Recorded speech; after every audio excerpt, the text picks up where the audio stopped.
안녕하세요. 원희의 서재입니다. 오늘은 세이노의 가르침 중 은행 저축은 목돈을 만들 때까지만 해라를 읽어드리겠습니다. 우리는 태어난 순간부터 누군가로부터 여러 가지 말을 듣게 된다. 그리고 그 말들에 은연중 세뇌되어 살아간다. 나는 어릴 때 국산품을 사용하라는 말을 많이 들었다.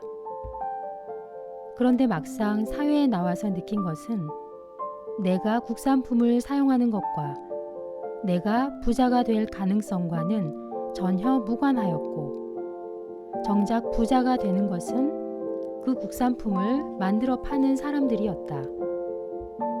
그리고 그들은 나를 전혀 몰랐고, 내가 굶어 죽어도 그들에게 나는 언제나 타인이었다. 은행에 저축을 하여야 개인도 잘 살고 국가도 부강해진다는 건 역시 우리에게 그렇게 세뇌되어 있는 말이다. 정말 그럴까? 언젠가 초등학교에 다니는 딸이 내게 학교 숙제인데 집에 있는 은행 통장의 종류에 대해서 자세히 알려달라고 한 적이 있다. 학교에서 저축의 중요성을 강조하면서 내준 숙제였다. 내가 보통 예금 통장 2개뿐이라고 했더니 아이는 우리 집은 목돈 마련도 없고 정기 예금도 없느냐고 이상한 듯 물었다. 사실 나에게 은행은 생활비를 잠시 맡기거나 자동이체를 위한 곳에 불과하다.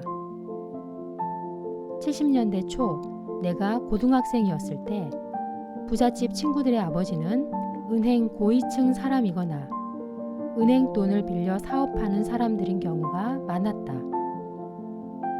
은행에 저축을 열심히 하는 사람들이 아니었다는 말이다. 나는 내가 저축을 한 돈을 갖고 다른 사람들이 부자가 되는 모습을 지켜보는 것은 싫었고 지금도 싫어한다. 처음부터 나는 은행과는 거리가 멀었다는 말이다. 20대에 내가 처음으로 만들었던 1,000만 원은 아줌마들과 함께한 낙찰기회를 통해서였다. 하지만 개는 위험하므로 정말 믿을 만한 개가 아니라면 꼬박꼬박 은행에 저축할 것을 권유한다. 단 목돈을 만들 때까지만이다. 목돈을 500만 원이라도 만들면 그 돈은 수익에 따라 움직여야 한다. 한 푼이라도 이자를 더 많이 주는 곳을 찾아다니라는 말이다. 은행에 저금을 많이 하여 저축상을 받는 사람들을 볼 때마다 나는 그 많은 돈을 왜 은행에 계속 넣어둘까 하는 의문을 갖는다. 원금이 보호될 수 있는 한도 내에서 종금사나 신용금고, 조합 등과 같은 제2금융권에 분산시켜 놓고 이자는 매월 은행으로 자동이체시키면 어떨까? 그런 곳은 불안하고 찾아다니기도 불편하고 시간이 소요된다고? 뭐가 불안하다는 말인가? 원금이 날아갈 가능성이 있다고? 그렇다면 5천만 원 원금이 보장되는 한도 내에서 하면 될 것 아닌가? 그래도 돈을 맡긴 곳이 문을 닫으면 몇 개월간 그 돈을 찾지 못하지 않느냐고? 그럴 수 있다. 몇 개월 이자를 손해볼 수도 있을 것이다. 그래봤자 몇 %에 지나지 않는다. 그 정도는 날릴 각오를 하고 나는 언제나 고금리만 따라다닌다. 하지만 원칙이 있다.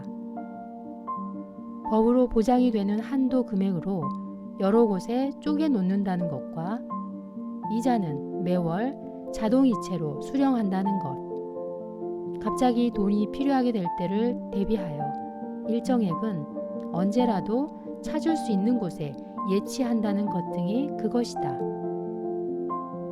나의 좁은 생각인지는 몰라도 어느 나라에서든지 은행들이 부실해지면 정부에서 쓰는 수법이 예금 보장 한도액 제도인 것 같다.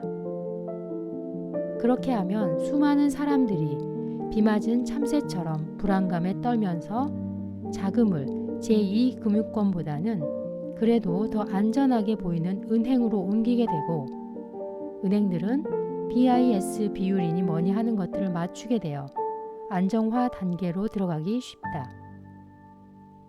결국 불안감 조성은 은행을 살리기 위한 심리적 전술일 수도 있지 않을까?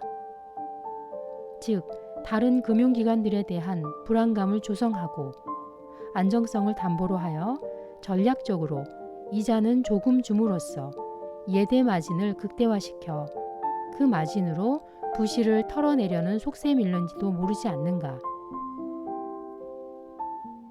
투신사나 은행 중 자기네가 가장 안전한 곳이라고 광고하는 곳은 이자를 가장 조금 주는 곳이라고 생각하면 틀림없다.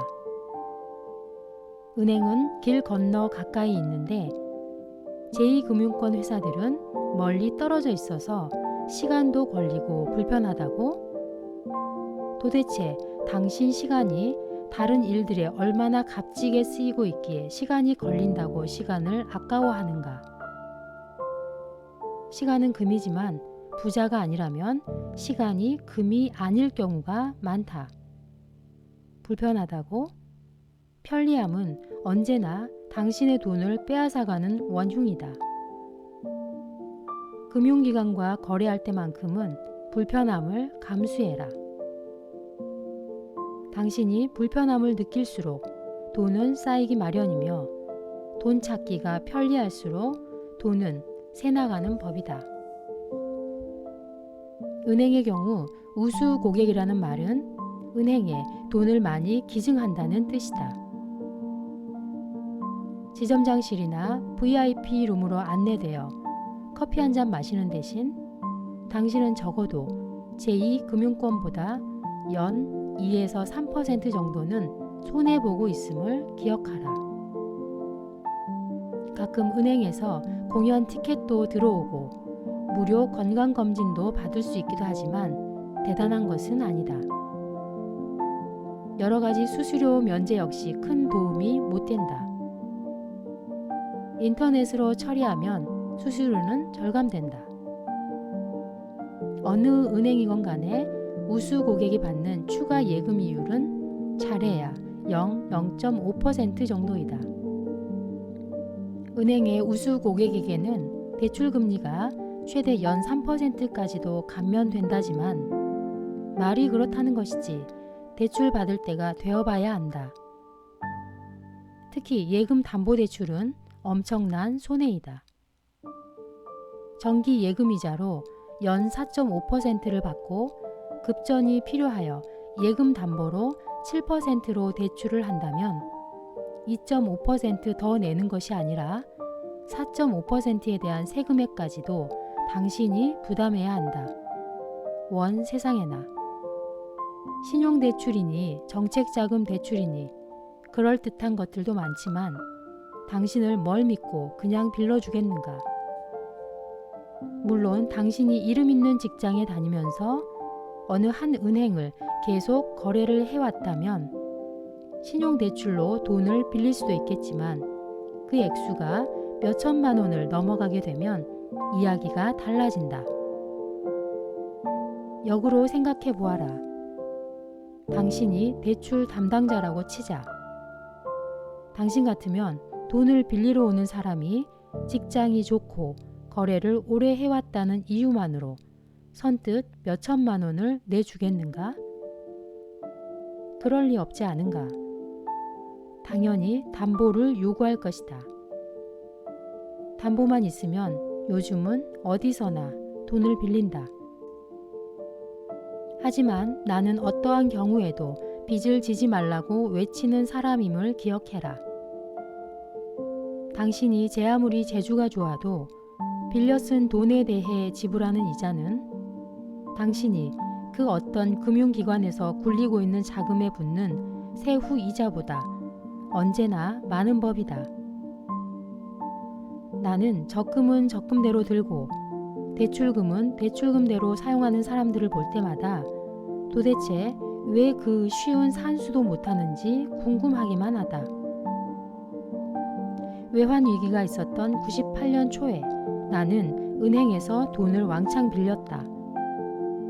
나는 그 돈을 상호 신용금고에 넣고 높은 이자를 받았는데 은행 대출 이자를 갚고도 돈이 남았다. 그때 이후로는 그런 재미를 볼 수 있는 기회가 다시는 오지 않았다. 기억해라.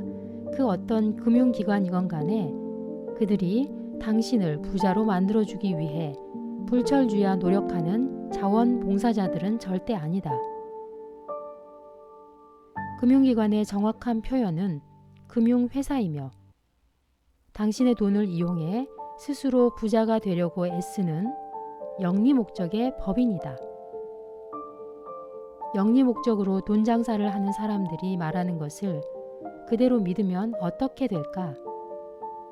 나는 금융기관의 창구 직원은 물론 금융기관에 소속된 재테크 상담가의 말도 한 귀로 듣고 한 귀로 흘려버린다. 은행에서는 자기들 상품에 가입하라고 하고 보험회사에서는 보험을 권유하고 증권회사에서는 자기들 상품을 권유할 것 아닌가. 금융기관에 종사하는 사람이 저희한테 돈을 맡기지 마시고 이러저러한 곳에 가셔서 이렇게 하시면 이자를 이만큼 더 받으실 수 있습니다 라고 당신에게 말하는 경우는 거의 없기 때문이다. 선택은 당신에게 달려있다. 다행히도 요즘은 인터넷상에서 금융상품들을 비교하여 정보를 제공하는 인터넷 사이트들이 여러 곳이 있다. 그런 사이트들을 수시로 방문하여 금리 변동 상황을 객관적으로 비교하여 스스로 판단할 수 있는 능력을 갖추어라. 당신이 모르면 모르는 만큼 호구가 되어버리는 것이 머니 게임이다. 당신이 금융기관이나 재테크의 기본조차 모르고 있다면 전직 은행원 출신의 일본인 요코다 하마오의 부자는 20대에 결정된다를 나이와 상관없이 읽어라. 이상건 기자의 돈 버는 사람은 분명 따로 있다도 읽어라. 이 책은 재테크의 기초 원리를 다루고 있기에 내가 난생 처음 추천사라는 것을 써준 책이다. 솔직히 말해서 이 책의 원고를 읽었을 때 아니 대다수의 사람들이 한심하게도 도대체 이런 기초적인 것도 모른단 말인가 하는 생각을 했는데 저자의 말은 대다수가 그렇다는 것이었다.